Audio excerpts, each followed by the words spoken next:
Hello guys, welcome back to our channel NEET Sanjeevani and this is Hrithik Chhabra here. तो आज हम अपना चैप्टर करने वाले हैं एनवायरमेंटल इश्यूज़, जो कि इकोलॉजी यूनिट का लास्ट चैप्टर है। इकोलॉजी यूनिट भी इसी के साथ हमारी पूरी हो जाएगी। अब क्वेश्चंस इसके टेलीग्राम पर डल जाएंगे, तो इकोलॉजी यूनिट पूरी हो जाएगी। तो अब नेक्स्ट यूनिट शुरू करेंगे। आप अगर कोई यूनिट शुरू करवाना चाहते हैं तो आप कमेंट बॉक्स में नीचे फटाफट से जाइए और कमेंट कर दीजिए। तो फिलहाल करते हैं एनवायरमेंटल इश्यूज़ को शुरू।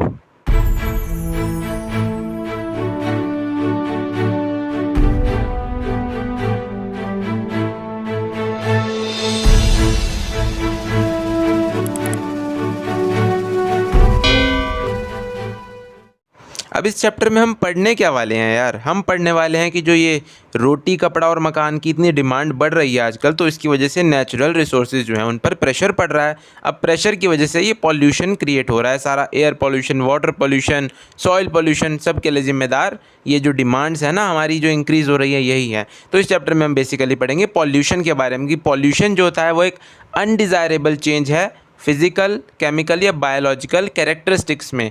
एयर, लैंड, वाटर या सॉइल, उसमें से कोई भी हो, किसी का भी अगर physical, chemical, biological characteristics change हो जाए तो उसको हम पॉल्यूशन बोल देंगे, यानी उसमें पॉल्यूशन आ गया है। और जो एजेंट्स ऐसा करवाएंगे, ऐसा अनडिज़ायरेबल चेंज लाएंगे, उनको हम बोलेंगे पॉल्यूटेंट्स। तो इसी के लिए गवर्नमेंट ऑफ इंडिया ने एक्ट भी पास किया है, एनवायरमेंट प्रोटेक्शन एक्ट, जो कि 1986 में उन्होंने पास करा था, to protect and improve the quality of environment. इसमें सब कुछ इंक्लूड हो जाएगा, एयर, वाटर और सॉइल।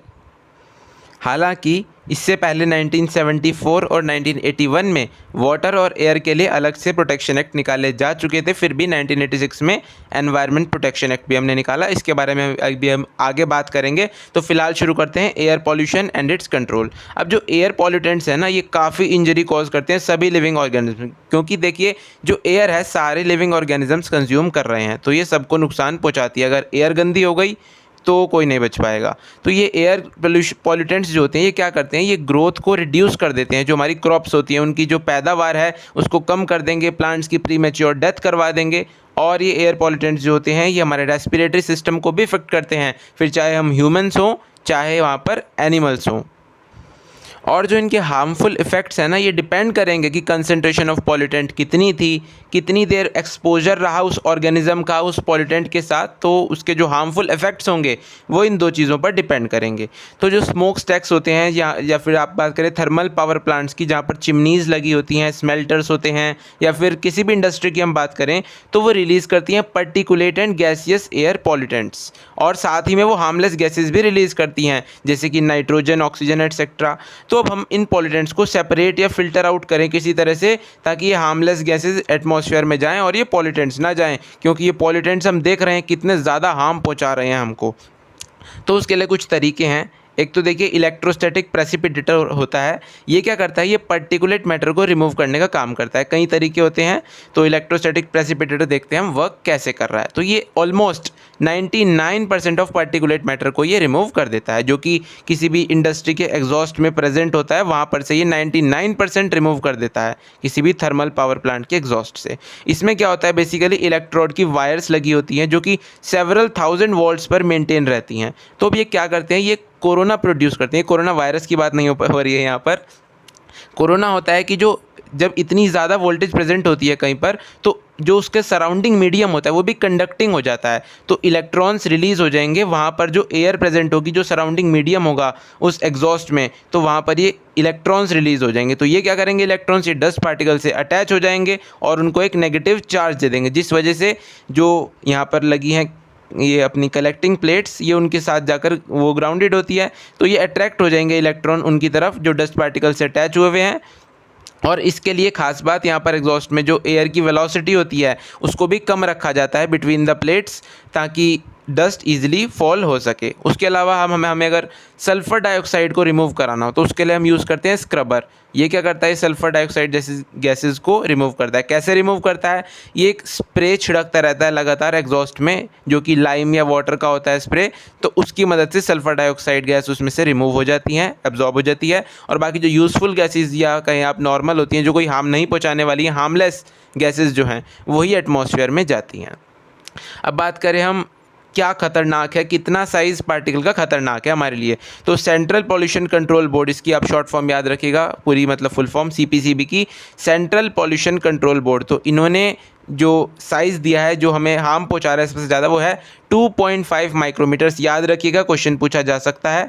और लेस इन डायमीटर, या फिर इससे कम या इस साइज़ के। तो they are responsible for causing the greatest harm to the human health. ये जो फाइन पार्टिकुलेट्स होते हैं ना, ये they can be inhale deep into the lungs. ये इतना छोटा साइज़ होता है कि ये लंग्स तक पहुँच सकते हैं, और ब्रीदिंग और रेस्पिरेटरी सिम्टम्स और इरिटेशन वगैरह कॉज कर सकते हैं, जिस वजह से फिर हमारे लंग्स ख़राब हो सकते हैं और प्रीमेच्योर डेथ्स कॉज करवाते हैं ये। और गाइस, जहाँ तक बात रही क्वेश्चन के आने की कि कहाँ से क्वेश्चन के आने की संभावना ज़्यादा है इस चैप्टर में से, क्योंकि ये चैप्टर अक्सर बच्चों को बहुत ज़्यादा परेशान करता है। एनवायरमेंटल इश्यूज़ में बच्चे याद नहीं रख पाते ईयर वगैरह। तो आपको अगर इस चैप्टर में ज़्यादा दिक्कत आ रही है तो उसके लिए आपके लिए मेरे पास एक इलाज है इस चैप्टर का। मैंने इस चैप्टर के जो क्वेश्चंस आ रहे हैं प्रीवियस ईयर में, उसका एनालिसिस किया लास्ट 5 ईयर्स का। तो मैंने देखा इस चैप्टर में लास्ट 5 ईयर्स में 13 क्वेश्चन पूछे गए हैं, और आपको जानकर हैरानी हो जाएगी कि उसमें से 8 क्वेश्चंस एक ही टॉपिक से पूछे गए हैं, जिसमें से कि 2018, 2019, 2016 4 साल में तो लगातार ये क्वेश्चन पूछा गया है।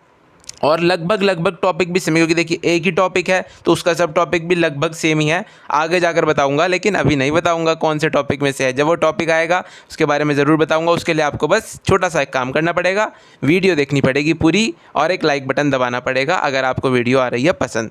तो ऑटोमोबाइल्स जो हैं फिलहाल यहाँ पर बात करें तो मेजर कॉज हैं जो कि एटमॉस्फेरिक पॉल्यूशन कर रहे हैं, खासकर मेट्रो सिटीज़ में। तो ऑटोमोबाइल्स का अगर हम प्रॉपर मेंटेनेंस करें और इसमें लेड फ्री पेट्रोल यूज़ करें, डीजल यूज़ करें, लेड फ्री हो जो, तो उससे क्या देखा जाएगा कि पॉल्यूटेंट्स जो एमिट वो कर रहे हैं वो किसी तरह से थोड़े से कम हो जाएंगे। इसलिए आजकल अब नई नई टेक्निक्स आई हैं, तो कैटालिटिक कन्वर्टर्स यूज़ किए जा रहे हैं ऑटोमोबाइल्स में, जो जिसमें कि एक्सपेंसिव मेटल्स लगे होते हैं। नेमली आप बात करें तो प्लेटिनम, पैलेडियम या फिर रोडियम, तो ये कैटलिस्ट लगे होते हैं जो कि ऑटोमोबाइल में फिट किए जाते हैं ताकि पॉइजनस गैसेस का एमिशन रिड्यूस किया जा सके। तो जैसे ही ये गैसेस एग्जॉस्ट से पास करती हैं और ये कैटालिटिक कन्वर्टर के पास पहुंचती हैं, तो अनबर्न्ड हाइड्रोकार्बन्स जो होते हैं वो तो कन्वर्ट हो जाते हैं कार्बन डाइऑक्साइड और वाटर में, और जो कार्बन मोनोऑक्साइड और नाइट्रिक ऑक्साइड जो निकल रही थी पहले, तो वो क्या होगी, वो चेंज हो जाएगी कार्बन डाइऑक्साइड में और नाइट्रोजन गैस में रिस्पेक्टिवली। ठीक है, कार्बन मोनोऑक्साइड होगी कार्बन डाइऑक्साइड में और नाइट्रिक एसिड होगा नाइट्रोजन गैस में। तो जो मोटर व्हीकल जिसमें कैटालिटिक कन्वर्टर लगे होंगे उनको अनलेडेड पेट्रोल यूज़ करना चाहिए, क्योंकि जो लेड होता है पेट्रोल में वो इनएक्टिवेट कर देता है कैटलिस्ट को। इंडिया की बात करें तो इंडिया में आपको बताया था भी मैंने, एयर प्रिवेंशन एक्ट अलग से आया था पहले। तो एयर प्रिवेंशन और कंट्रोल ऑफ पॉल्यूशन एक्ट ये आया था 1981 में, लेकिन इसको 1987 में इसमें नॉइज़ भी इंक्लूड कर दी गई एयर पॉल्यूशन में ही एज एन एयर पॉल्यूटेंट। अब ये नॉइज़ क्या है? Noise is just simply undesired high level of sound. अगर हाई लेवल साउंड का हो जो कि अनडिज़ायर्ड हो, अनबियरेबल हो, उसको हम नॉइज़ बोलते हैं। जैसे कि extremely high sound level 150 decibel, या फिर जो जेट प्लेन या रॉकेट से इसके लगभग रिलीज़ होती है साउंड इतनी, तो हमारे ईयर ड्रम्स को वो डैमेज कर सकती है, परमानेंटली मेकिंग अस डेफ, बहरा कर सकती है परमानेंट वो हमारे को। हालांकि अगर क्रोनिक एक्सपोजर भी इसका हो जाए ना, लोअर नॉइज़ लेवल का भी ज़्यादा समय तक, जो कि सिटीज़ में आजकल प्रोड्यूस होती है, तो वो भी परमानेंटली डैमेज कर सकती है हमारी हियरिंग एबिलिटी। क्योंकि आजकल जो इतने केस आ रहे हैं, कानों के लोगों को प्रॉब्लम हो जाती है, तो इसका मेन रीज़न नॉइज़ भी है। और नॉइज़ से और भी कई सारी प्रॉब्लम्स होती हैं, sleeplessness, increase heart beat, altered breathing pattern और स्ट्रेसिंग ह्यूमंस। तो reduction of noise in our industries can be affected by use of sound absorbent materials. तो साउंड एब्जॉर्बेंट मटेरियल्स यूज़ कीजिए या फिर नॉइज़ को मफल कर दीजिए। भी नॉइज़ मफल्स क्या है यार? ये ग्रीन मफलर्स बच्चे कहते हैं, बहुत सुना है। ये ग्रीन मफलर क्या होता है? ये ओढ़ने वाला मफलर है क्या? नहीं, ये ग्रीन मफलर्स हैं प्लांट्स जो कि नॉइज़ को मफल करते हैं, यानी कि दबा देते हैं। जैसे कि अशोका प्लांट हो गया, अपना नीम प्लांट हो गया, तो ये जगह जगह पर लगाए जाते हैं क्योंकि इनकी लीव्स का एरिया बड़ा होता है, इनकी स्टेम जो होती है, इनकी लीव्स होती हैं, ये सब नॉइज़ को एब्जॉर्ब कर लेती हैं। साथ साथ ये कई सारी गैसेस को भी एब्जॉर्ब करती हैं, तो इसलिए इनको ज़्यादातर रोड साइड पर लगाया जाता है। और जितनी कम डिस्टेंस पर ये लगाए जाएंगे उतनी ज़्यादा ये नॉइज़ को मफल कर पाएंगे। तो ये था नॉइज़ मफलर्स के बारे में। आप लोग ध्यान रखिएगा कि ग्रीन मफलर्स किससे जुड़े हैं? नॉइज़ से जुड़े हैं। ये क्वेश्चन आपसे पूछा जा सकता है, हालांकि ज़्यादा चांसेस तो वहीं से हैं क्वेश्चन आने के, जिसके बारे में मैं आगे आपको बताने वाला हूँ। तो एक केस स्टडी है दिल्ली की। 1990s में जो दिल्ली है, it was ranked among the 4th among 41 most polluted cities in the world. आप देखिए 41 मोस्ट पोल्यूटेड सिटीज़ में दिल्ली का 4th रैंक था 1990s में। तो गवर्नमेंट को कहा गया, सुप्रीम कोर्ट में PIL फाइल किया गया, तो गवर्नमेंट को उन्होंने कहा कि भाई इसका ध्यान दिया जाए। तो उन्होंने फिर सारी जो पब्लिक ट्रांसपोर्ट थी उसको, बसेस को फ्रॉम डीजल से CNG में कन्वर्ट कर दिया कि अब जितनी भी बसेस वगैरह पब्लिक ट्रांसपोर्ट हैं ये सब डीजल पर रन नहीं करेंगी, ये करेंगी CNG पर। अब CNG का फ़ायदा क्या है? बाय द एंड ऑफ 2002 तो दिल्ली में सब ये कन्वर्ट हो गया था। CNG का फ़ायदा क्या है? CNG का फ़ायदा है मोस्ट एफिशिएंटली बर्न करती है। पहली बात ये पेट्रोल डीजल की तरह नहीं है कि इसमें हार्मफुल गैसेज निकल रही हैं, और ये बहुत कम अनबर्नड रह जाती है। ऐसा नहीं कि इसमें ज़्यादा कुछ अनबर्नड रह जाता है पार्ट। और दूसरी बात CNG सस्ती भी है पेट्रोल डीजल से। और तीसरी बात ये थीव्स के द्वारा सिफॉन्ड ऑफ नहीं की जा सकती, मतलब इसमें एडल्ट्रेशन वगैरह नहीं किया जा सकता, पेट्रोल डीजल में किया जा सकता है जिस तरह से, तो इसमें करना थोड़ा सा मुश्किल वाला काम है। और मेन प्रॉब्लम क्या है स्विचिंग ओवर टू CNG, जो कि काफ़ी सिटीज़ को देखने को मिलती है। दिल्ली में तो हो गया, तो बाकी सिटीज़ भी इस पर हो सकती हैं, लेकिन डिफ़िकल्टी क्या है? Laying down pipelines to deliver the CNG through the distribution points. तो पाइपलाइंस के लिए डिलीवर करने के लिए उसकी पूरी बिछानी पड़ेंगी पाइपलाइंस, तो it consumes times as well as money. तो इस तरह से CNG का हो सकता है, लेकिन उसके लिए थोड़ा टाइम कंज्यूम होता है।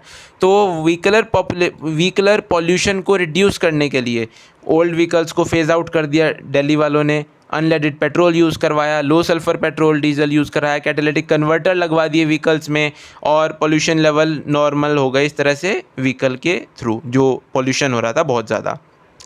तो जो स्ट्रिंजेंट नॉर्म्स होते हैं, जो स्ट्रिक्ट नॉर्म्स होते हैं for fuel, they means steadily reducing the sulphur and aromatic content in petrol and diesel. तो मेन उनका जो मकसद होता है, उनका सल्फ़र लेवल को और एरोमेटिक कंटेंट को रिड्यूस करना पेट्रोल और डीजल में से। जो भी ये नॉर्म्स बनाए जाते हैं, रूल्स बनाए जाते हैं, तो जो यूरो 3 नॉर्म्स, अब ये यूरो नॉर्म्स क्या होते हैं? यूरो नॉर्म्स वो होते हैं जो यूरोप गवर्नमेंट ने लिए थे पोल्यूशन को कंट्रोल करने के लिए। तो वहाँ पर वो यूरो 2, यूरो 3 इस तरह से नॉर्म्स बनाते हैं जो होता है। तो हर बार अलग अलग नॉर्म्स आते हैं हर साल में, जैसे जैसे उनको बेटर टेक्निक्स मिलती हैं, जैसे जैसे पोल्यूशन का लेवल बढ़ रहा है तो उस हिसाब से आते हैं। तो हमने इंडिया वालों ने भी वहीं से ठाए हैं, जो उनके नॉर्म्स थे उनके बेस पर ही हमने बनाए हैं।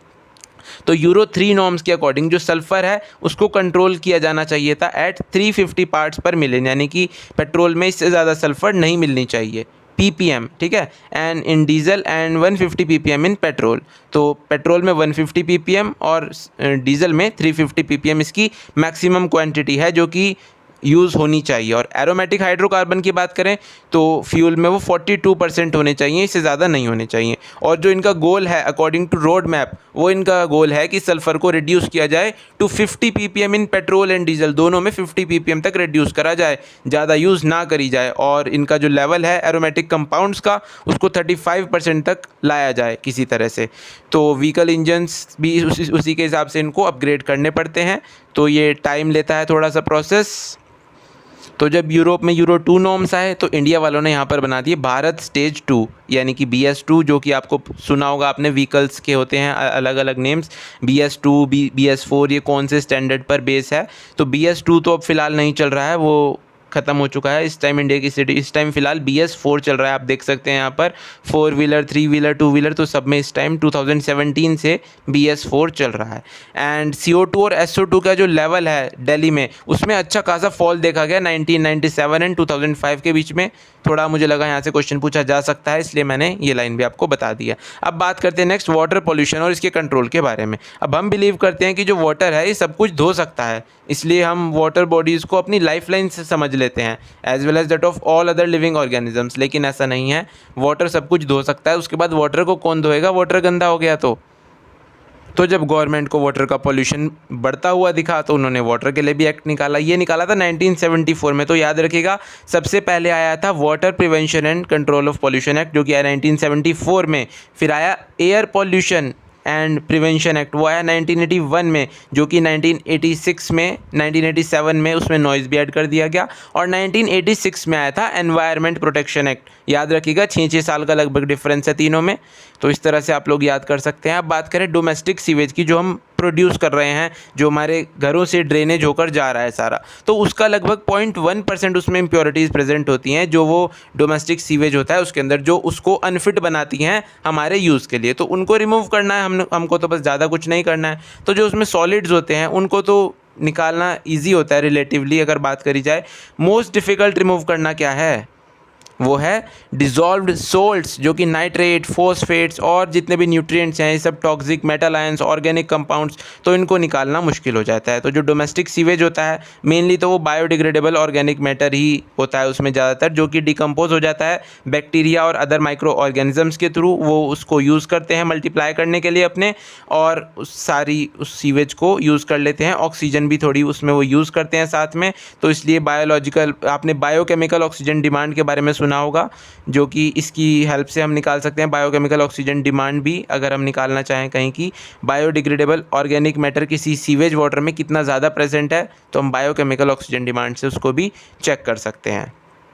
तो जो माइक्रो ऑर्गेनिजम्स हैं which are involved in biodegradation of organic matter, तो वो कंज्यूम करते हैं अ लॉट ऑफ ऑक्सीजन, और जब वो यूज़ करेंगे, जब सीवेज कहीं पे एंटर करेगा तो वहाँ पर वो ऑक्सीजन यूज़ करेंगे, तो there is a sharp decline in dissolved oxygen down stream from point of sewage discharge. तो इस वजह से फ़िश और जो अदर एक्वेटिक क्रिएचर्स होते हैं उनकी डेथ्स वगैरह हो जाती है वहाँ पर, और उनका मोर्टेलिटी रेट बढ़ जाता है। So presence of large amount of nutrients in water, they also cause excessive growth of planktonic algae. अगर ज़्यादा ही न्यूट्रिएंट्स आ गए वाटर में तो प्लैंक्टोनिक एल्गी की ग्रोथ बहुत ज़्यादा हो जाएगी, जिस वजह से एल्गल ब्लूम आ जाएंगे, जो कि आपने देखा होगा वाटर बॉडीज़ में कई बार डिस्टिंक्ट कलर एक हो जाता है, तो वो वाटर ख़राब सा आपको देखने में ही दिख जाता है।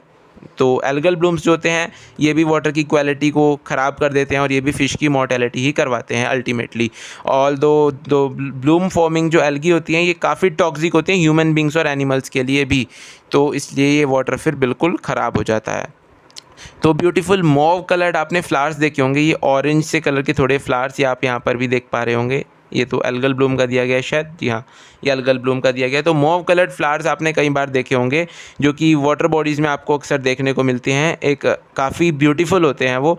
तो they were introduced in India for the lovely flowers, उनके फ्लावर्स काफ़ी अच्छे थे, इस वजह से उनको इंडिया में इंट्रोड्यूस किया गया। लेकिन उन्होंने तो यहाँ पर आके तबाही मचा दी भाई साहब, इतनी ज़्यादा तेज़ी से उन्होंने ग्रोथ पकड़ी by causing blocks in are waterways, उन्होंने वाटरवेज तक को ब्लॉक कर दिया, इतनी तेज़ी से उन्होंने ग्रोथ करी। तो they grow faster than our ability to remove them, जितनी तेज़ी से हम उन्हें रिमूव करते उससे ज़्यादा तेज़ी से तो वो ग्रो कर रहे थे। तो ये कौन है आप सब लोग जानते हैं, जो जिसको टेरर ऑफ बंगाल भी बोला जाता है, तो यह है वाटर हायसिंथ एकोर्निया क्रेसिपस, जो कि world's most problematic aquatic weed है, जिसको टेरर ऑफ बंगाल भी बोला जाता है।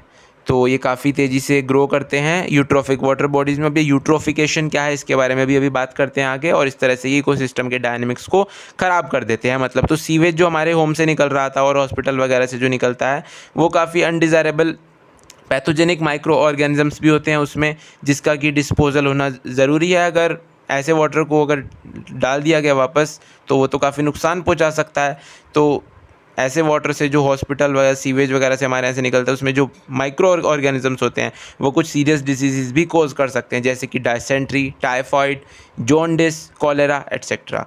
हाँ, और एक और बात कि डोमेस्टिक सीवेज तो आपको चलो फिर भी ज़्यादा खतरनाक नहीं है। अगर हम बात करें इंडस्ट्रीज़ की, जैसे कि पेट्रोलियम इंडस्ट्री हो गई, पेपर मैन्युफैक्चरिंग इंडस्ट्री हो गई, मेटल एक्सट्रैक्शन, केमिकल मैन्युफैक्चरिंग, तो इन सब में से टॉक्सिक सब्सटेंसेस निकलते हैं, नोटेबली मेनली हैवी मेटल्स जिनकी डेंसिटी होती है 5 ग्राम पर सेंटीमीटर क्यूब से ज़्यादा, जैसे कि मरकरी, कैडमियम, कॉपर, लेड। तो ये क्या करते हैं, अगर ये कंज्यूम कर लिए जाएं तो फिर ये तो बायोमैग्निफिकेशन करते हैं। बायोमैग्निफिकेशन क्या है, अब ये जो ये टॉक्सिक सब्सटेंसेस हैं अगर इनको एक्वेटिक फूड चेन में अगर ये आ जाएं किसी तरह से तो इनका लेवल ना बढ़ता चला जाता है। कैसे, वो देखिए यहाँ पर biomagnification refers to increase in concentration of toxicant at successive trophic levels. जैसे जैसे हम ऊपर ट्रॉफिक लेवल्स में जाते जाएंगे, प्राइमरी कंज्यूमर से सेकेंडरी कंज्यूमर, फिर टर्जरी कंज्यूमर, तो इन जो एलिमेंट्स हैं इनका जो लेवल है तो वो बढ़ता जाएगा, उनकी जो कंसंट्रेशन है वो बढ़ती जाएगी।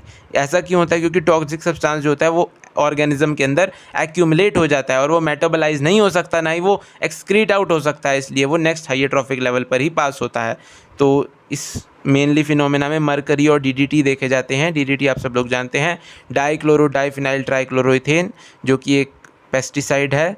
तो मरकरी और डीडीटी मेनली जो बायोमैग्निफिकेशन करते हैं ये हैं वो। तो concentration of DDT is increase that successive trophic level. जैसे कि आप बात कीजिए, अगर ये वाटर में बाई चांस 0.003 पार्ट्स पर बिलियन, देखिए कितनी माइन्यूट सी कंसंट्रेशन है यार इसकी, तो it can ultimately reach 25 ppm parts पर मिलियन, पार्ट्स पर बिलियन से देखिए पार्ट्स पर मिलियन में आ गई, इतनी ज़्यादा इसने बायो मैग्नीफिकेशन कर ली इन फिश ईटिंग बर्ड्स। तो वहाँ तक आते आते ये इतनी हो सकती है। आप सब लोग इस फिगर को देखिए, यहाँ पर ये 0.04 ppm हुई पहले, फिर 0.5 ppm, then 2 ppm large fish में, and then fish eating birds में 25 ppm तक पहुँच गई। तो इस तरह से हमने देखा कि कैसे ये कंसंट्रेशन जो है डीडीटी या मरकरी की कैसे इंक्रीज़ हो रही है। अब इनकी हाई कंसंट्रेशन से जो बर्ड्स होती है उनका कैल्शियम मेटाबॉलिज्म ख़राब हो जाता है, जिसकी वजह से उनकी एग शेल जो होती है वो थिन हो जाती है और जो उनका एग होता है वो प्रीमैच्योरली ही ब्रेक हो जाता है, जिस वजह से बर्ड्स की पॉपुलेशन में डिक्लाइन देखने को मिलता है। अब बात करते हैं यूट्रोफिकेशन की। अब जनरली कोई भी लेक है हमारे पास, तो लेक की जो एजिंग होगी नेचुरली होगी ही, वो सिंपल सी बात है। जैसे जैसे उसमें न्यूट्रिएंट एनरिचमेंट बढ़ता जाएगा तो वैसे वैसे उसकी एजिंग हो जाएगी, और वो एक टाइम पर आकर, जिसमें कि कोल्ड वाटर होता था, जिसमें कि लिटिल लाइफ सपोर्ट करता था, वो एक टाइम पर आकर उसका वाटर वार्म हो जाएगा और फाइनली वो लैंड में कन्वर्ट हो जाएगा। तो उस प्रोसेस को हम यूट्रोफिकेशन बोलते हैं। हालांकि ये काफ़ी लंबा टाइम लेता है, इतनी ईजिली नहीं होता है। तो with time streams draining into the lake introduce nutrients such as nitrogen, phosphorus, जो कि फिर ग्रोथ ऑफ एक्वेटिक ऑर्गेनिजम्स करवाएंगे वहाँ पर, और इस तरह से लेक की जो फर्टिलिटी होगी वो इंक्रीज़ करती जाएगी। अभी जो ताज़ा लेक है उसका वाटर कोल्ड है, वो थोड़ी सी लाइफ सपोर्ट कर रहा है, ज़्यादा उसमें ऑर्गेनिजम्स नहीं पाए जा रहे हैं। तो जैसे जैसे उसकी और उसमें आकर स्ट्रीम्स मिली तो लेक की फर्टिलिटी भी बढ़ती जा रही है, जैसे जैसे उसमें न्यूट्रिएंट्स बढ़ते जा रहे हैं। प्लांट और एनिमल लाइफ भी इंक्रीज़ होगी, ऑर्गेनिक रिमेन्स जो होंगे वो डिपॉजिट होने शुरू हो जाएंगे लेक के बॉटम पे, और जैसे जैसे सेंचुरीज़ के साथ साथ इसमें स्लिट यानी कि सैंड वगैरह बननी शुरू होगी और ऑर्गेनिक डेब्रीज जो होंगे वो पाइलअप होंगे। तो लेक जो होगा ना वो धीरे धीरे शैलो यानी कि पतला होता जाएगा, थोड़ा उसकी जो विड्थ है वो कम होती जाएगी, लैंड में कन्वर्ट होता जाएगा, और उसका वाटर जो होगा वो वार्म होता जाएगा with warm water organism supplanting those that thrive in cold environment. तो वहाँ पर कोल्ड एनवायरनमेंट वाले ऑर्गेनिजम्स भी सर्वाइव नहीं कर पाएंगे। तो जो मार्श प्लांट्स होंगे फिर वहाँ पर वो ग्रो करने लग जाएंगे, वो रूट ले लेंगे in the shallows and they begin to fill in the original lake basin. Eventually सारा ये जो मास होगा floating plants bog finally they convert into land. फिर डिपेंडिंग ऑन द क्लाइमेट, अब क्लाइमेट कैसी है, लेक का साइज़ कितना है, और बाकी भी कई सारे फैक्टर्स होते हैं जो कि डिपेंड करते हैं कि अपना भाई लेक को कितना टाइम लगेगा होने में। तो नेचुरली ये जनरली थाउजेंड्स ऑफ ईयर्स लेते हैं कन्वर्ट होने में लैंड में। तो यूट्रोफिकेशन ये है। हालांकि जो पॉल्यूटेंट्स अगर उसमें और डाल दीजिए, मान ले भी लेक कोई ताज़ा है, अभी उसमें स्ट्रीम्स आकर मिलनी थी, उसमें न्यूट्रिएंट्स आने थे, मैन की एक्टिविटी की वजह से, पहले ही इंडस्ट्रीज़ की वजह से, होम्स से जो सारे सीवेज वगैरह आए वो सारे मान लीजिए उसमें चले गए बाई चांस, तो वहाँ क्या होगा, वहाँ तो एजिंग प्रोसेस ही एक्सेलरेट हो गया। जो काम कितने सालों बाद होना था वहाँ पर न्यूट्रिएंट अभी से आ गए, तो वहाँ पर उसकी फिर सर्वाइव करने के चांसेस उनके कम होते जाएंगे। कोल्ड वाटर वालों के वार्म हो जाएगा धीरे धीरे वाटर, और वहाँ पर लाइफ धीरे धीरे पहले तो बढ़ेगी, फिर उसके बाद सारा यूट्रोफिकेशन हो जाएगा।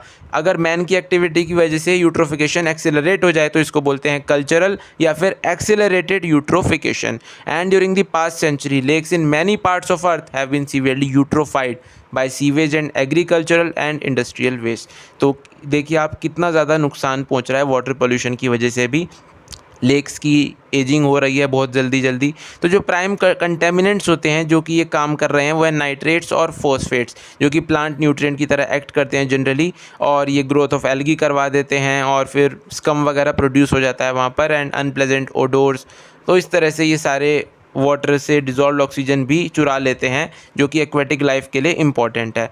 तो जो दूसरे पॉल्यूटेंट्स होते हैं जो कि लेक में फ़्लो कर रहे हैं तो वो भी पॉइजन कर सकते हैं पॉपुलेशन फिशेस को, और डिकम्पोज जो होते हैं whose decomposing remains further deplete the waters dissolve oxygen content, जिनके की जो डिकम्पोजिंग रिमेन्स होंगे आगे जाके उन्हीं ऑर्गेनिजम्स के जो डेड हो गए हैं, तो वो फिर आगे फर्दर और डिप्लीट कर देंगे वाटर की ऑक्सीजन को, क्योंकि वो भी ऑक्सीजन तो लेंगे भाई। तो इस तरह से एक लेक जो है it can literally choke to death.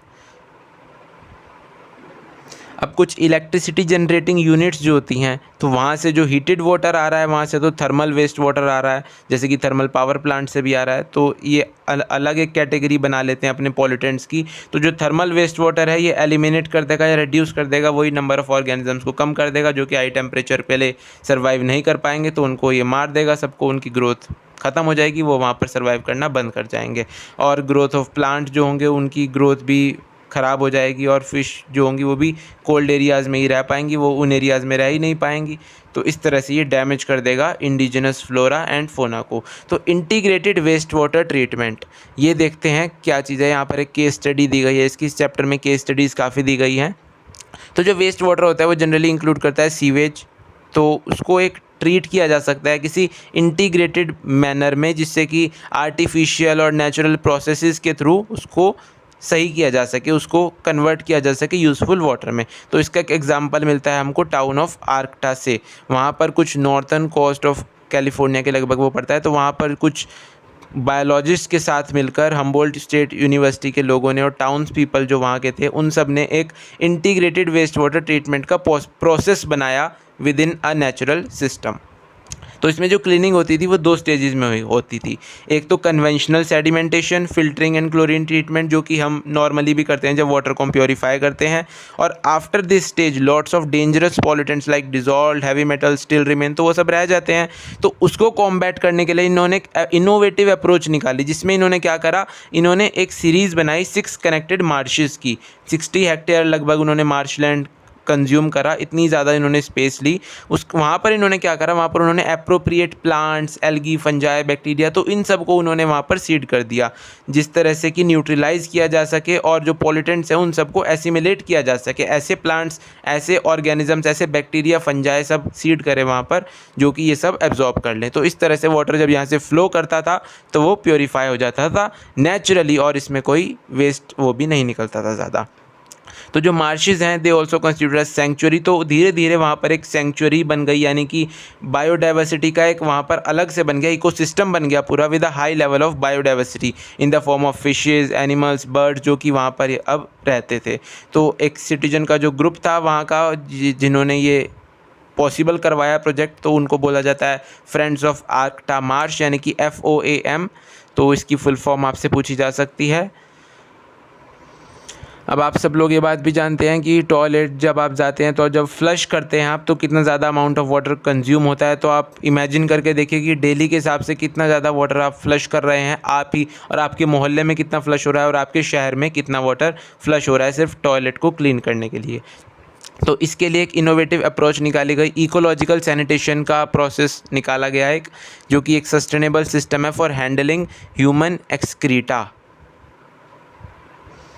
वहाँ पर बेसिकली कुछ नहीं होता, ड्राई कंपोस्टिंग होती है टॉयलेट्स में। तो वहाँ पर बैक्टीरियाज वगैरह के थ्रू वो कंपोस्ट हो जाता है और वो डिग्रेड हो जाता है फाइनली। तो this is a practical, hygiene, efficient and cost effective solution to human waste disposal.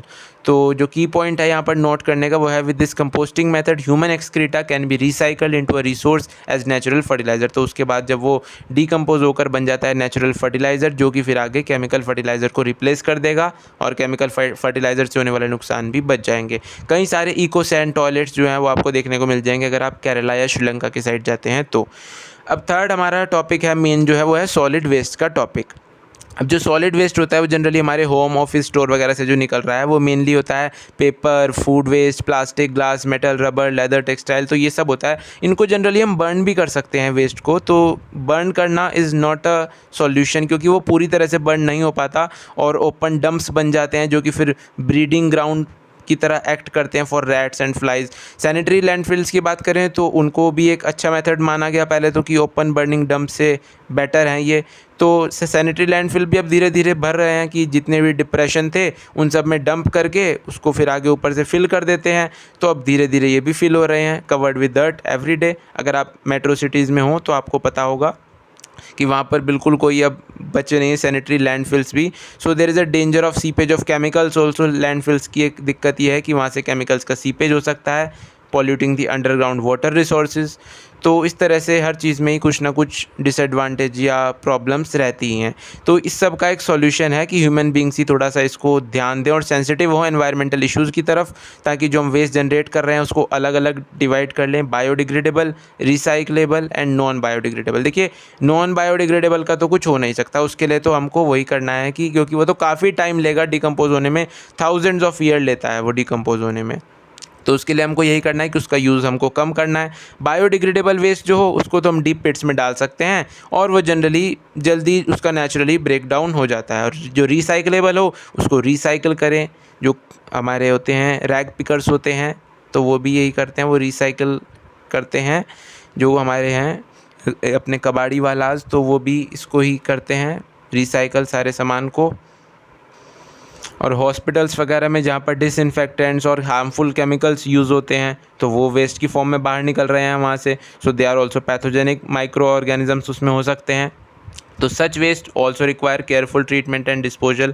तो इंसिनरेटर्स का इसके लिए यूज़ किया गया कि हॉस्पिटल के वेस्ट को डिस्पोज करने के लिए इंसिनरेटर्स में वही डालकर और फिर उसको लैंड को कंप्रेस वगैरह कर दिया जाए। और बाकी ई वेस्ट, अब ई वेस्ट भी एक बड़ी प्रॉब्लम हो रही है कि इररिपेरेबल जो कंप्यूटर्स हैं, इलेक्ट्रॉनिक गुड्स हैं, तो ये सब जनरली ई वेस्ट में आते हैं। तो इनको भी लैंडफिल्स में बरी वगैरह कर सकते हैं या इंसिनरेट कर सकते हैं। So over half of the e waste generated in the developed world, जो कि डेवलप कंट्रीज़ हैं, तो वो क्या करती हैं, डेवलपिंग कंट्रीज़ को एक्सपोर्ट कर देती हैं, mainly to China, India and Pakistan. जहाँ पर क्या करते हैं, हमारे यहाँ पर देखिए पॉपुलेशन बहुत ज़्यादा है और एम्प्लॉयमेंट है नहीं इतनी, तो यहाँ पर हर काम हो रहा है। तो यहाँ पर उन चीज़ों में से वो मेटल्स को बाहर निकालते हैं, जैसे कि कॉपर, आयरन, सिलिकॉन, निकल, गोल्ड, जो कि रिसाइकल हो सकते हैं और उसके बाद उनको दोबारा यूज़ किया जा सकता है। तो ऐसी डेवलप्ड कंट्रीज़ डेवलपिंग कंट्रीज़ को सेल कर दी, क्योंकि उनके पास टाइम नहीं है ये सब करने का।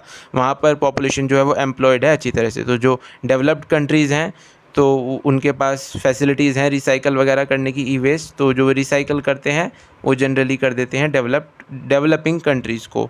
तो क्योंकि इसमें मैनुअल पार्टिसिपेशन लगता है वर्कर्स का, तो उनके पास इतने वर्कर्स भी नहीं है, यहाँ पर पॉपुलेशन भी ज़्यादा है, यहाँ पर एम्प्लॉयमेंट भी कम है। तो इस तरह से जो टॉक्सिक सब्सटेंस भी अब प्रेजेंट होते हैं ई वेस्ट में, तो जो उनके हमारे वर्कर्स हैं तो उनको एक्सपोज होना पड़ता है उनके लिए, तो वो कई बार टॉक्सिक सब्सटेंस उनमें एंटर भी कर जाते हैं और उनको दिक्कत भी कर जाते हैं। अब रिसाइकलिंग ही इसका ओनली सॉल्यूशन है for the treatment of e waste, क्योंकि इनको हम इंसनरेट वगैरह कितना करेंगे तो एनवायरनमेंट फ्रेंडली मैनर में तो करना यही एक आसान चीज़ है। प्लास्टिक वेस्ट के लिए केस स्टडी यहाँ पर दी गई है। अहमद खान जो कि बेंगलोर के रहने वाले, 57 ईयर्स ओल्ड उनकी एज, उन्होंने क्या करा, वो प्लास्टिक सेक्स का काम कर रहे थे। प्लास्टिक के जो सामान होते हैं सारे, तो उनको वो जनरली प्रोड्यूस करते हैं और मतलब उनको रिसाइकल वगैरह का काम करते थे, 20 ईयर्स से करते आ रहे हैं। तो 8 साल पहले उन्होंने रियलाइज़ करा कि जो प्लास्टिक वेस्ट है वो काफ़ी एक बड़ी प्रॉब्लम है। तो उन्होंने एक फ़ाइन पाउडर बनाया पॉलीब्लेंड का।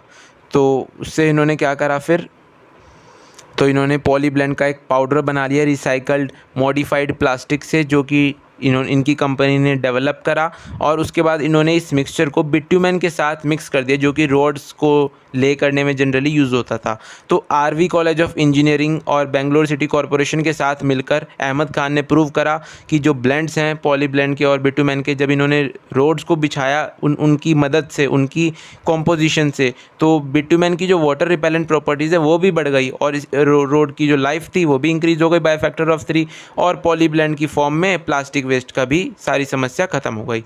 तो जो रॉ मटेरियल पॉली ब्लेंड के लिए वो कुछ नहीं is any plastic film waste, तो जो कि प्लास्टिक था 0.40 रुपीज़ पर केजी, जो कि रैग पिकर जनरली उस टाइम लेते थे। तो उस प्राइस से बढ़कर खान ने ऑफ़र करा ₹6 पर केजी। तो खान की टेक्निक को यूज़ कर 2002 तक 40 किलोमीटर से ज़्यादा रोड बेंगलोर में बिछाई जा चुकी है और उसके बाद प्लास्टिक से भी काफ़ी शॉर्ट हो गया है वो शहर। तो अब तीसरी समस्या, चौथी समस्या ये एग्रोकेमिकल की है। एग्रोकेमिकल क्या है, अब ये जो हम ग्रीन रेवोल्यूशन के पूरी भागदौड़ में लगे हैं, तो इसमें इनऑर्गेनिक फर्टिलाइज़र, पेस्टिसाइड, तो इन सब को भी हमने दबा के यूज़ करा है और क्रॉप प्रोडक्शन को इंक्रीज़ करना था भाई, क्योंकि तो पेस्टिसाइड, हर्बिसाइड, फंजीसाइड्स सब इंक्रीजिंगली यूज्ड हुए हैं। तो these incidentally are also toxic to non target organism, जो कि इंपॉर्टेंट कंपोनेंट हो सकते हैं सॉइल इकोसिस्टम के। तो इसके लिए अब क्या किया जाए, इसके लिए भी अभी एक आगे केस स्टडी पढ़ते हैं हम। तो जो ये केमिकल फर्टिलाइज़र होते हैं ये एक्वेटिक इकोसिस्टम में यूट्रोफिकेशंस वगैरह कोज कर देते हैं ये भी। सो इसका सॉल्यूशन निकाला इन्होंने इंटीग्रेटेड ऑर्गेनिक फार्मिंग के थ्रू, जो कि एक साइक्लिकल और ज़ीरो वेस्ट प्रोसीजर है, जहाँ पर कि वेस्ट प्रोडक्ट्स ही नहीं हैं, they are cycled in as nutrients for other processes. तो मैक्सिमम यूटिलाइजेशन करा इन्होंने रिसोर्स का और अपनी प्रोडक्शन को इंक्रीज़ किया एफिशिएंसी के साथ। तो ये हैं रमेश चंद्र डगर, जो कि एक सोनीपत के फार्मर हैं। इन्होंने ये हरियाणा के हैं बेसिकली। तो he is doing just this, he includes bee keeping, dairy management, water harvesting, composting and agriculture in a chain of processes, जो कि एक दूसरे को सपोर्ट कर रहे हैं। कैसे सपोर्ट करते हैं देखिए, अब इनको केमिकल फर्टिलाइज़र की यूजेज नहीं है बिल्कुल भी। क्यों? क्योंकि इनके पास कैटल एक्सक्रीटा डंग है, तो ये उसको ही मैन्योर की फॉर्म में यूज़ कर रहे हैं। अब जो क्रॉप वेस्ट हो रहा है तो ये उससे कंपोस्ट बना रहे हैं, जो कि फिर नेचुरल फर्टिलाइज़र की तरह यूज़ हो रही है, और इसको ये नेचुरल गैस बनाने में भी यूज़ कर रहे हैं, ताकि अपने फार्म की जो एनर्जी नीड्स हैं उसको ये यूज़ कर सकें उस फॉर्म में, नेचुरल गैस की फॉर्म में अपने फार्म की एनर्जी नीड्स को पूरा कर सकें। तो इस तरह से इन्होंने एक पूरी they are enthusiastic about spreading information and help on the practice of integrated organic farming. तो इस तरह से डगर ने हरियाणा किसान वेलफेयर क्रिएट करी, एक हरियाणा किसान वेलफेयर क्लब, जिसकी करंट मेंबरशिप फ़िलहाल 5000 फार्मर्स की है। तो इस तरह से ये पूरा प्रोसेस कर रहे हैं। अब समस्या आ गई रेडियो एक्टिव वेस्ट की। जो न्यूक्लियर एनर्जी है उसको पहले तो माना गया कि नॉन पॉल्यूटिंग वे है ये जनरेटिंग इलेक्ट्रिसिटी का। तो it was realise that use of nuclear energy has two very serious inherent problems. जी हाँ, बाद में पता चला कि इसकी काफ़ी दिक्कतें भी हैं। पहली दिक्कत क्या है इसकी? एक्सीडेंटल लीकेज, जैसे कि 3 माइल आइलैंड में देखने को मिली अपने को, चेरनोबाइल इंसिडेंट में अपने को देखने को मिली। और दूसरी दिक्कत है इसकी safe disposal of radio active waste, क्योंकि जो न्यूक्लियर वेस्ट होता है उसमें से रेडिएशन निकलती हैं और वो काफ़ी हार्मफुल होती हैं, और वो म्यूटेशंस वगैरह भी कॉज कर सकती हैं at a very high rate. And high doses of nuclear radiations are lethal, यानी कि they can kill someone, they are hazardous, they are fatal. लेकिन लो डोजेज जो होती हैं वो भी काफ़ी डिसऑर्डर्स क्रिएट कर सकती हैं। मेनली कैंसर ही हो गया सबसे बड़ा जो इसका बीमारी ये कॉज करता है। तो जो न्यूक्लियर वेस्ट होता है वो एक्सट्रीमली पोटेंट पॉल्यूटेंट है, जो कि जिसको बड़े ध्यान से टेक केयर ऑफ किया जाना चाहिए। तो it has been recommended that storage of nuclear waste after sufficient pre treatment should be done in suitably shielded containers buried with in the rocks. तो इसको पहले अच्छे से कंटेनर में प्री ट्रीटमेंट के बाद बंद किया जाना चाहिए विद शील्डिंग, और उसके बाद इनको रॉक्स के अंदर ब्यूरी कर देना चाहिए about 500 metre deep below the earth surface. अब हालांकि जो पब्लिक है वो तो इस मेथड को भी अपोजिशन ही कर रही है। क्यों? क्योंकि वो कह रहे हैं लैंड पर तो हम भी रह रहे हैं, तो लैंड के नीचे ही है ये भी, तो हमको हार्म पहुंचा सकता है। तो ये मेथड पब्लिक को एक्सेप्टेड नहीं है। अब ग्रीन हाउस इफेक्ट की बात करें, आप कहेंगे यार चैप्टर खत्म होने वाला, 36 मिनट की वीडियो हो गई यार, अभी तक आपने वो नहीं बताया क्वेश्चन कहाँ से आने वाले थे। आएगा अभी, आगे आएगा, टॉपिक आने वाला है, अभी तक नहीं आया है। वो समझ गए होंगे आप कौन सा टॉपिक है वो अब तो वहाँ पर आप सीधा स्किप भी कर सकते हैं। तो ग्रीन हाउस इफेक्ट जो है, अब इसके बारे में बात करते हैं। ग्रीन हाउस इफेक्ट जनरली एक फिनोमिना है जो कि ग्रीन हाउस में होता है, तो वैसा ही हमारे अर्थ में भी हो रहा है। तो ग्रीन हाउस क्या होता है? जनरली एक स्मॉल ग्लास हाउस होता है जिसको कि हम यूज़ करते हैं प्लांट्स को ग्रो करवाने के लिए, विंटर में खासकर जब टेम्परेचर बाहर का कम होता है। तो जो ग्लास हाउस होता है उसकी एक खासियत होती है कि जो ग्लास पैनल होता है ना, वो लाइट को अंदर तो आने देता है लेकिन बाहर नहीं जाने देता, जो हीट होती है उसको बाहर नहीं जाने देता। और इस तरह से जो ग्रीन हाउस होता है वो वार्म हो जाता है अच्छे से, तो जो अंदर फिर वहाँ पे प्लांट्स वगैरह होते हैं वो इजीली ग्रो कर पाते हैं। जैसे कि आपने कार वगैरह में देखा होगा, अगर आप धूप में कुछ घंटों के लिए कार पार्क कर दें तो आपकी कार भी अंदर से पूरी गर्म हो जाती है, तो आपको पहले दरवाजे थोड़ी देर खोल देने चाहिए और उसकी हीट को बाहर निकलने का मौका देना चाहिए, तब बैठना चाहिए, वरना दिक्कत हो सकती है। तो जो ग्रीन हाउस इफेक्ट है, it is a naturally occurring phenomena that is responsible for heating of earth surface and atmosphere. और आपको जानकर हैरानी होगी कि ग्रीन हाउस इफेक्ट हमारे लिए कितना इंपॉर्टेंट है। ये देखिए, अगर ग्रीन हाउस इफेक्ट ना होना तो हमारी अर्थ का जो एवरेज टेम्परेचर वो -18 डिग्री सेल्सियस होगा, एवरेज टेम्परेचर हमारी अर्थ का बिना ग्रीन हाउस इफेक्ट के, which is a chilly environment rather than the present, जो कि हमारा एवरेज फ़िलहाल 15 डिग्री सेल्सियस का है। हालांकि है नहीं इतना टेम्परेचर, तो एवरेज लिया जाता है हर एरिया के हिसाब से।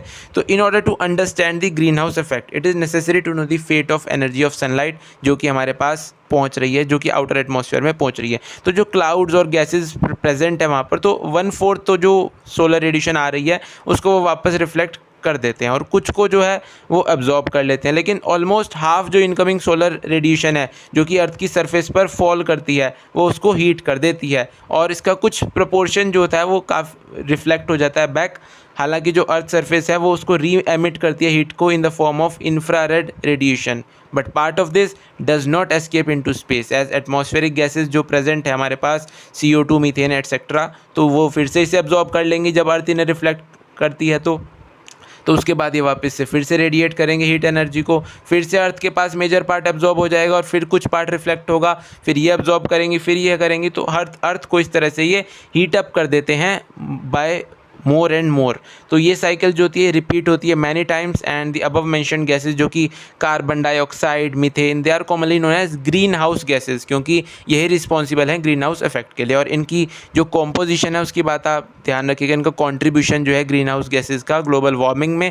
तो कार्बन डाइऑक्साइड का सबसे ज़्यादा कॉन्ट्रीब्यूशन है 60%। यहाँ से क्वेश्चन आपसे पूछा जा सकता है, हालांकि क्योंकि एक क्वेश्चन अगर वहाँ से आए जो टॉपिक मैं आगे बताने वाला हूँ तो एक यहाँ से भी आ सकता है, वहाँ से लेकिन कंसिस्टेंटली लगभग आ रहा है और इस साल भी आने के चांसेस 99.9% है। तो मान लीजिए यहाँ से अब की बार भी क्वेश्चन आने ही वाला है।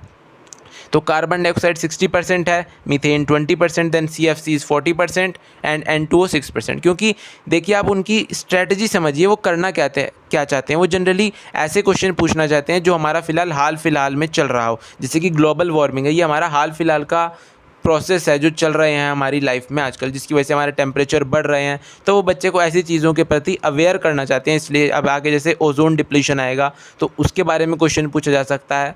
तो ये चीज़ें जो हैं ये क्या करती हैं, आपको अवेयर करेंगी उनके लिए, और आप जानकारी रखेंगे उन सब के बारे में कि आपके एनवायरनमेंट में चल क्या रहा है।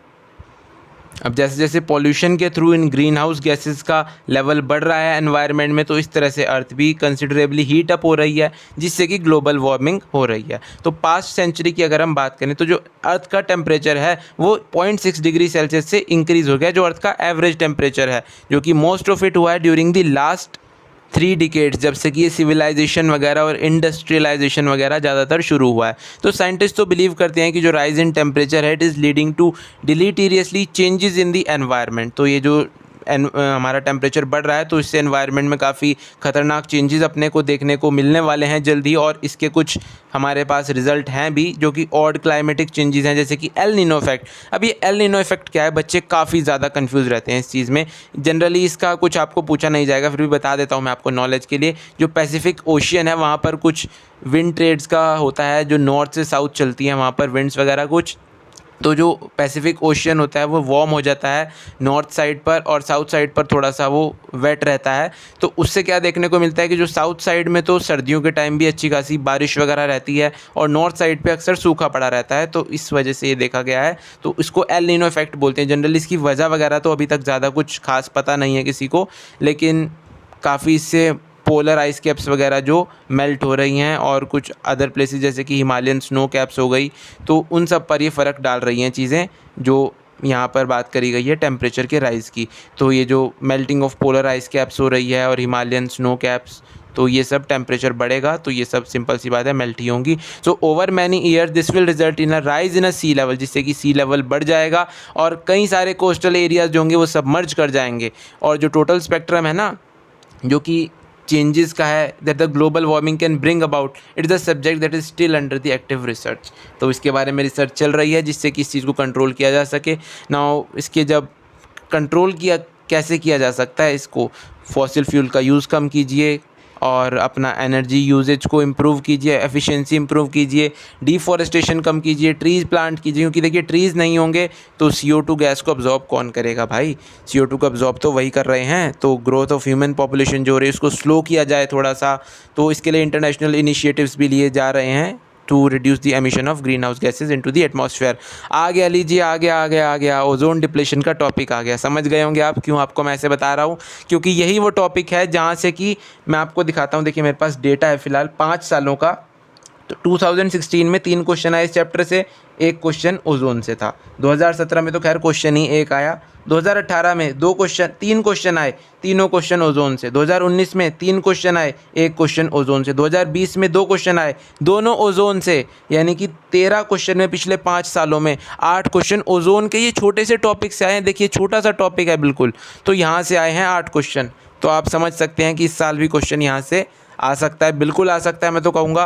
तो आप इस टॉपिक को थोड़ा सही से पढ़िए। कुछ खास नहीं है इस टॉपिक में, कुछ भी नहीं है, लेकिन आपको पता चल रहा है पहले से कि भाई क्वेश्चन कहाँ से आने वाला है। पढ़िए पूरा चैप्टर आप, मैं ये नहीं कहूँगा छोड़िए आप। तो ओजोन की बात करें तो ओजोन 2 टाइप की होती है, बैड ओजोन और गुड ओजोन। आपने केमिस्ट्री में भी पढ़ा होगा। ये जो लोअर एटमॉस्फेयर में मिलती है वो होती है बैड ओजोन, जो कि ट्रोपोस्फेयर में मिलती है, जो कि प्लांट और एनिमल को हार्म कॉज करती है। और गुड ओजोन जो होती है वो अपने को मिलती है अपर पार्ट एटमॉस्फेयर में, जो कि है स्ट्रेटोस्फेयर, तो वहाँ मिलती है अपने को गुड ओजोन। तो it act as a shield absorbing ultra violet radiation from sun. तो ये क्या करती है, ये यूवी रेज को एब्जॉर्ब कर लेती है। और जो यूवी रेज होती हैं क्योंकि वो काफ़ी इंजरियस होती हैं लिविंग ऑर्गेनिजम्स के लिए, क्योंकि वो डीएनए को और जो प्रोटीन्स होती है लिविंग ऑर्गेनिजम्स को वो एब्जॉर्ब कर लेते हैं अगर यूवी रेज, तो उनके जो एनर्जी बॉन्ड्स होते हैं वो ब्रेक कर जाते हैं, जिसकी वजह से फिर इसमें म्यूटेशंस वगैरह अपने को देखने को मिलती हैं। तो जो थिकनेस है ओजोन लेयर की in a column of air from the ground to the top of the atmosphere, तो उसको हम मेजर करते हैं इन द डॉप्सन यूनिट्स की उसकी मोटाई कितनी है। तो धीरे धीरे ये कम हो रही है, जिसकी वजह से अंटार्कटिका रीजन के ऊपर ओजोन होल देखने को मिला। तो वहाँ से ये नहीं है कि ओजोन हट गई पूरी तरह से, वहाँ पर थिन हो गई है ये लेयर, इसलिए इसको ओजोन होल बोला, क्योंकि वहाँ से यूवी रेज आर पार हो रही हैं काफ़ी हद तक, जिसकी वजह से वहाँ नुकसान हो रहा है काफ़ी। तो ओजोन गैस जो होती है इसका फिनोमिना क्या है पूरा वो देखते हैं। तो ओजोन गैस जो होती है ना, एक कंटिन्यूसली फॉर्म हो रही है by the action of UV rays on molecular oxygen. तो यूवी रेज जब एक्ट करेंगी मॉलिक्यूलर ऑक्सीजन पर तो ओजोन गैस फॉर्म हो जाएगी, उसके बाद ये डिग्रेड हो जाएगी into molecular oxygen in the stratosphere. तो there should be a balance between production and degradation of ozone in the stratosphere. तो स्ट्रेटोस्फेयर में इस तरह से वहाँ पर बैलेंस बना हुआ है, लेकिन ये बैलेंस ना डिसरप्ट हो गया है कुछ ओजोन डिग्रेडेशन जो केमिकल्स हैं उनकी वजह से, जैसे कि क्लोरोफ्लोरोकार्बन्स, जो कि रेफ्रिजरेंट्स में मेनली यूज़ किया जा रहा था पहले, अब तो हालांकि कम कर दिया गया है इसको, लेकिन इसने सबसे ज़्यादा ओजोन लेयर को डिप्लीट करने में मदद करी है। तो CFC जो डिस्चार्ज होते हैं in the lower part of atmosphere वो ऊपर जाते हैं, और स्ट्रेटोस्फेयर में जब वो पहुंच जाते हैं तो वहाँ पर वो क्या करते हैं, जब यूवी रेज उन पर एक्ट करती है ना, Cl एटम्स पे क्लोरोफ्लोरोकार्बन्स होते हैं, CfCl3 जनरली होता है ये। तो जब वहाँ पर क्लोरीन के जो एटम्स हैं उन पर यूवी रेज काम करती हैं, तो जो Cl है वो डिग्रेड हो जाएगा, डिग्रेड कर देगा ओजोन रिलीजिंग मॉलिक्यूलर ऑक्सीजन को with these atoms acting mainly as catalyst. तो Cl क्या करेगा, कैटलिस्ट की तरह एक्ट करेगा और डिग्रेड कर देगा ओजोन को इनटू दी मॉलिक्यूलर ऑक्सीजन। तो इस तरह से ओजोन टूट गई। अब ये Cl तो कैटलिस्ट की तरह काम करा भाई, ये तो कंज्यूम ही नहीं हुआ रिएक्शन में। अब ये CFCs और ऐड हो रहे हैं ऊपर से स्ट्रेटोस्फेयर में, तो इनका जो इफेक्ट है ना वो परमानेंट और कंटिन्यूस होता है इफेक्ट इनका ओजोन के लेयर पर। ये अगर एक बार चले गए तो चले गए, फिर तो ये नुकसान ही नुकसान मचाएंगे। तो ओजोन डिप्लीशन जो होती है it is occurring widely in this stratosphere. तो जो इनका मेनली डिप्लीशन है it is particularly marked over the Antarctic region. तो वहाँ पर ये देखा गया है ज़्यादा। This resulted in the formation of a large area of thinned ozone layer. वहाँ पर ओजोन लेयर पतली हो गई है काफ़ी ज़्यादा, जो उसको डॉप्सन यूनिट्स में मेज़र किया जाता है, उसकी जो मोटाई थी वो पतली हो गई है, जिसकी वजह से इसको ओजोन होल बोला जाता है। तो जो यूवी रेडिएशन है ना, जो कि शॉर्टर वेवलेंथ की होती हैं, तो उनको बोला जाता है UVB से जो शॉर्टर होती हैं, सॉरी, तो जो यूवी रेडिएशन होती है UVB रेडिएशन से शॉर्टर वेवलेंथ की, तो वो कम्प्लीटली एब्जॉर्ब्ड हो जाती हैं लगभग अर्थ के एटमॉस्फेयर में, given that ozone layer is intact. But जो UVB होती है वो डैमेज कर सकती है DNA को और कॉज कर सकती है म्यूटेशंस, और ये स्किन एजिंग भी करवाती है, स्किन सेल्स को डैमेज करती है और काफ़ी टाइप के स्किन कैंसर्स भी कॉज करती है। और जो हमारी आई है, ह्यूमन आई, कॉर्निया, तो उसमें जो कॉर्निया है वो UVB रेडिएशन को अब्जॉर्ब कर लेता है, और अगर इसकी हाई डोज आ जाए तो इन्फ्लेमेशन करवा सकता है ये कॉर्निया का, जिसकी वजह से स्नो ब्लाइंडनेस या फिर कैटरेक्ट जैसी बीमारी अपने को देखने को मिल सकती है। तो इस तरह का एक्सपोजर कॉर्निया को परमानेंटली डैमेज भी कर सकता है। तो recognising the deleterious effects of ozone depletion, an international treaty known as Montreal Protocol एक साइन की गई at the Montreal Canada in 1987, जो कि इफेक्टिव हुई 1989 में, to control the emission of ozone depleting substances. अब 2-3 बार तो क्वेश्चन यहीं से देखा गया है, ये स्नो ब्लाइंडनेस वाला, मोनोट्रियल प्रोटोकॉल वाला, आप क्वेश्चंस देखिए जाकर, प्रीवियस ईयर क्वेश्चंस आपको वहाँ पर देखने को मिल जाएगा। देखिए वीडियो लगभग 1 घंटे के लगभग मेरे हिसाब से जाने वाली है, 47 मिनट्स की हो चुकी है। मैंने अपनी तरफ से, आपने देखा है, पूरी तेज़ी से इस चैप्टर को कवर किया और NCERT की वर्ड बाय वर्ड एक एक लाइन कवर करी है। तो आप लोग देखिए थोड़ा सा सपोर्ट किया कीजिए यार, आप लोग टेलीग्राम पर मैं क्वेश्चन डालता हूँ NCERT की एक एक लाइन से निकाल कर, आप लोग अटैम्प्ट नहीं करते यार बिल्कुल भी, उसको अटैम्प्ट कीजिए यार जाकर प्लीज़। कल अभी मैंने डाले हैं रैंडम बायोलॉजी क्विज एक डाली मैंने, उसमें 11th के मैंने NCERT की डीप लाइन से मैंने क्वेश्चन बनाए हैं, आपको पता भी नहीं चलेगा कि वो NCERT के हैं, कई क्वेश्चन उसमें ऐसे हैं तो हैं वो, लेकिन NCERT, तो उनको ट्राई कीजिए यार जाकर। नीट में वहाँ से क्वेश्चन आ सकते हैं, वो कह रहे हैं NCERT से आएगा क्वेश्चन, तो वहाँ से क्वेश्चन बिल्कुल आ सकता है यार। तो एक बार जाइए उसको ट्राई कीजिए और रिवीजन कीजिए ज़्यादा से ज़्यादा, क्योंकि जब आपको अपनी कमियां दिखती हैं ना कि हाँ अभी हमने NCERT पढ़ लिया, अब भी हमारी कमी आ रही है, तो आप फिर से जाकर उसे पढ़ेंगे। और मेरा मानना है कि आप जितनी बार NCERT पढ़ते हैं आपको हर बार कुछ ना कुछ नया देखने को ज़रूर मिलेगा। आप शिद्दत से पढ़िए, आप मन से पढ़िए बस। और चैनल को बाकी सब्सक्राइब करके रखिएगा ही, क्योंकि वीडियोस अगर आपको पसंद आ रही हैं, अगर आप ये वीडियो में यहाँ तक आ गए हैं 48 मिनट तक, तो मेरे हिसाब से आपको वीडियो पसंद आई है, तभी आप लोग यहाँ तक आए हैं, वरना कोई ऐसे इतना टाइम नहीं लगाता किसी चैप्टर पर या किसी वीडियो पर। तो सब्सक्राइब कर लेना चैनल को, आगे भी आपके पास वीडियोस फटाफट पहुँच जाएंगी। तो अब बात करते हैं नेक्स्ट टॉपिक हमारा, degradation by improper resource utilisation and maintenance. तो जो नेचुरल रिसोर्सेज है जो उनका डिग्रेडेशन हो रहा है, it can occur not just by action of pollutants, it can also occur by improper resource utilisation. जो कि हम कर रहे हैं, रिसोर्सेज जो हमारे हैं उनको हम इम्प्रॉपरली यूटिलाइज़ कर रहे हैं, तो उनको अगर हम अच्छे से यूटिलाइज़ करें तो काफ़ी बात बन सकती है। लेकिन जो हमारे नेचुरल रिसोर्सेज हैं उनका डिग्रेडेशन होने की एक वजह ये भी है कि हम उसको यूज़ सही से नहीं कर पा रहे हैं, सिर्फ पॉल्यूटेंट्स ही उसका रीज़न नहीं है। तो सॉइल इरोजन और डेजर्टिफिकेशन सबसे बड़ा रीज़न। पहली बात, जो फर्टाइल टॉप सॉइल होती है, आपने पढ़ा था अभी पिछले चैप्टर में शायद, तो उसको बनने में कितना समय लगता है आप सब लोग जानते हैं, सेंचुरीज लग जाती है, but it can be removed very easily due to human activities. जैसे कि ओवर कल्टिवेशन करवा दीजिए, unrestricted grazing, deforestation, poor irrigation practices resulting in arid patches of land. तो वहाँ पर क्या हो जाता है, डिजर्टिफिकेशन कॉज किया जा रहा है। लार्ज जो बैरन पैचेस हैं, they extend and meet over time to make a desert. तो इंटरनेशनली इस प्रॉब्लम को रिकॉग्नाइज़ किया गया है कि डेजर्टिफिकेशन है वो काफ़ी मेजर प्रॉब्लम है, जिससे कि जो कि मेन जिसका रीज़न है इंक्रीज अर्बनाइजेशन। दूसरी समस्या वाटर लॉगिंग और सॉइल सैलेंडी की। अब इरिगेशन अगर प्रॉपर ड्रेनेज के बिना किया जाए तो वो वाटर लॉगिंग करवाएगा सॉइल में, सिंपल सी बात है, जिसकी वजह से क्रॉप तो अफेक्ट होंगी ही होंगी। वाटर लॉगिंग जो होगी वो क्या करेगी, वो सॉइल में से सॉल्ट्स को निकाल कर सरफेस पर ले आएगी। अब जो सॉल्ट होंगे वो डिपॉजिट हो जाएंगे as a thin crust over the land surface, और ये स्टार्ट कर देंगे, फिर they start collecting at the root of plant also. तो इस वजह से क्या होगा कि सॉल्ट का जो कंटेंट होगा वो इंक्रीज हो जाएगा, inimical to the growth of crops, और इस तरह से ये डैमेजिंग हो जाएगा टू द एग्रीकल्चर। तो इस वजह से जो वाटर लॉगिंग और सॉइल सैलिनिटी हैं, they are some of the problems that have come in the wake of green revolution. अब डिफॉरेस्टेशन तो देखो मुझे आपको बताने की ज़रूरत है नहीं, क्योंकि आप लोग बचपन से पढ़ते आ रहे हैं कि conversion of forested areas into non forested areas. तो ऑलमोस्ट 40% जो फॉरेस्ट हमारे वो हम खो चुके हैं, जो कि ट्रॉपिक्स में थे। तो 40% हमारे ट्रॉपिक्स वाले फॉरेस्ट ख़त्म हो चुके हैं इस टाइम पर, compare to only 1% of the temperate region. Temperate region में ज़्यादा नहीं किया गया इनका जो नुकसान किया गया, क्योंकि ट्रॉपिक रीजन्स में ज़्यादा है। तो आजकल ट्रॉपिक रीजन्स की तरफ बढ़ रहा है जो आकर्षण है ह्यूमन का, कि वहाँ पर क्रॉप्स उगाई जाए, वहाँ पर ग्रेजिंग लैंड बनाई जाए। तो जो प्रेजेंट सिनेरियो है डिफॉरेस्टेशन का, वो इंडिया में काफ़ी ग्रिम है। At the beginning of 20th century, तो 20th सेंचुरी के बिगिनिंग के टाइम फॉरेस्ट जो थे वो लगभग 30% ऑफ लैंड कवर करते थे इंडिया में, खाली बात करें तो। And by the end of century it shrunk to 21.54%। और हालांकि नेशनल फॉरेस्ट पॉलिसी जो है 1988 में जो दी गई थी इंडिया की जो है, it has recommended that 33% forest होने चाहिए प्लेन्स में और 67% होने चाहिए हिल्स में। तो उसके हिसाब से भी देखा जाए तो काफ़ी ख़राब है situation. So one of the major reason जो कन्वर्जन फॉरेस्ट का है to agricultural land to feed the growing human population. जो ट्री हैं उनको काटा जा रहा है फायरवुड के लिए, टिम्बर के लिए और सब पर्पसेस के लिए। स्लैश एंड बर्न एग्रीकल्चर है, झूम कल्टीवेशन आप सब लोग जानते हैं, जो कि नॉर्थ ईस्टर्न स्टेट्स में इंडिया के होता है। वहाँ पर क्या करते हैं, फार्मर्स जो होते हैं वो ट्रीज़ को कट करते हैं और फिर बर्न कर देते हैं प्लांट के रिमेन्स को, फिर जो ऐश होती है उसको फर्टिलाइज़र की फॉर्म में यूज़ करते हैं, और जो लैंड होती है उसको फार्मिंग या फिर कैटल ग्रेजिंग के लिए यूज़ करते हैं। उसके बाद उस एरिया को छोड़ देते हैं कुछ सालों के लिए ताकि वो रिकवर हो जाए, और दूसरे एरिया पर चले जाते हैं इसी प्रोसेस को रिपीट करने के लिए। तो इसको झूम कल्टिवेशन बोला जाता है।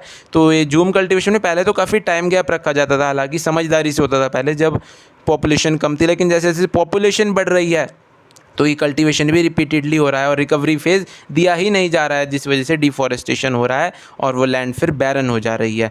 तो इन्हेंस्ड कार्बन डाइऑक्साइड कंसंट्रेशन जो एटमॉस्फेयर में हो रहा है, इसकी वजह ये, क्योंकि देखिए डिफॉरेस्टेशन होगा, ट्रीज़ नहीं होंगे तो कार्बन कौन होल्ड करेगा, ट्रीज़ ही होल्ड करते हैं भाई कार्बन तो अपने बायोमास में। तो डिफॉरेस्टेशन जो होता है वो लॉस ऑफ बायोडाइवर्सिटी भी कॉज करवाता है ड्यू टू हैबिटेट डिस्ट्रक्शन, जो कि आप पढ़ चुके हैं इकोसिस्टम वाले चैप्टर में, सॉरी बायोडाइवर्सिटी वाले चैप्टर में भी, हैबिटेट लॉस एंड फ्रेगमेंटेशन, किस तरह से फिर ये आगे हाइड्रोलॉजिक साइकिल, सॉइल इरोजन और कितने सारे इफेक्ट करता है, डेजर्टिफिकेशन।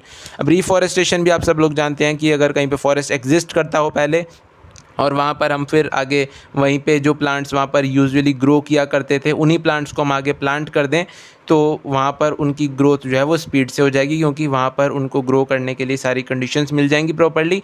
तो इस वजह से रिफॉरेस्टेशन तेज़ी से हो जाएगा, तो फॉरेस्ट जो वहाँ पर पहले हुआ करता था वो रीस्टोर हो जाएगा, और जो बायोडाइवर्सिटी वहाँ पर एग्जिस्ट किया करती थी वो भी कुछ टाइम बाद वापस आ सकती है। तो केस स्टडी यहाँ पर भी दी गई है कंजर्वेशन ऑफ फॉरेस्ट की, जो कि आप सब लोग जानते हैं। अमृता देवी बिश्नोई कम्युनिटी वाला आपने पढ़ा होगा।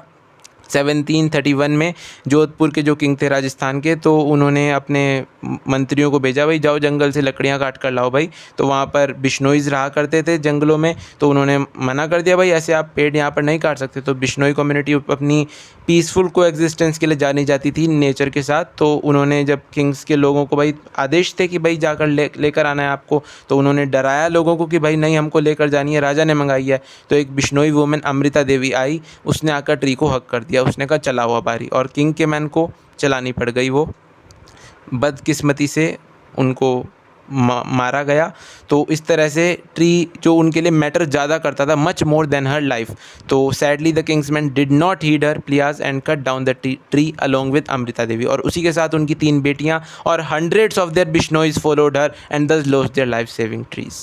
Nowhere in history do we find a commitment, ऐसा हमें कहीं हिस्ट्री में देखने को नहीं मिलता कि जहाँ पर ह्यूमन बींग्स ने अपनी लाइफ सेक्रीफाइस कर दी हो एनवायरनमेंट के लिए। तो गवर्नमेंट ऑफ इंडिया ने इसके लिए Amrita Devi Bishnoi wildlife protection award भी अनाउंस किया है उन इंडिविजुअल्स के लिए जो कि रूरल एरियाज़ में रहते हैं और जो एक्स्ट्रा ऑर्डिनरी करेज शो करते हैं वाइल्ड लाइफ को प्रोटेक्ट करने में। और चिपको मूवमेंट के बारे में भी आपने सुना होगा, 1974 में हुआ था ये गढ़वाल हिमालयाज़ में।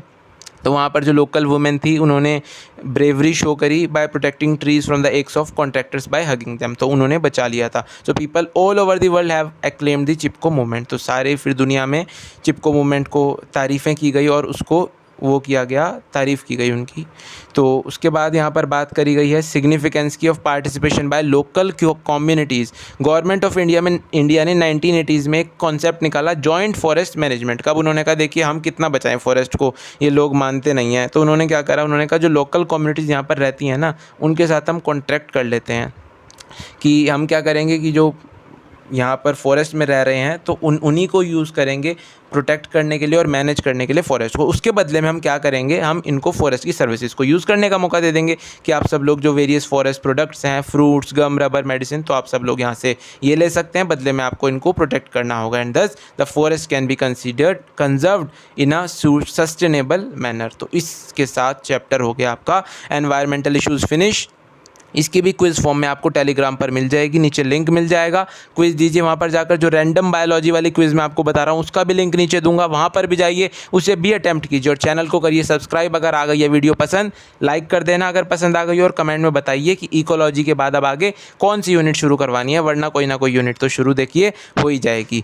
तो बाकी टेलीग्राम पर आप ज्वाइन कीजिए, सबका लिंक वगैरह नीचे डिस्क्रिप्शन में मिल जाएगा, वो आप नीचे जाकर देख लीजिए। So guys thank you very much for watching the video. Time आपका थोड़ा ज़्यादा ले लिया गाइज। Okay bye bye.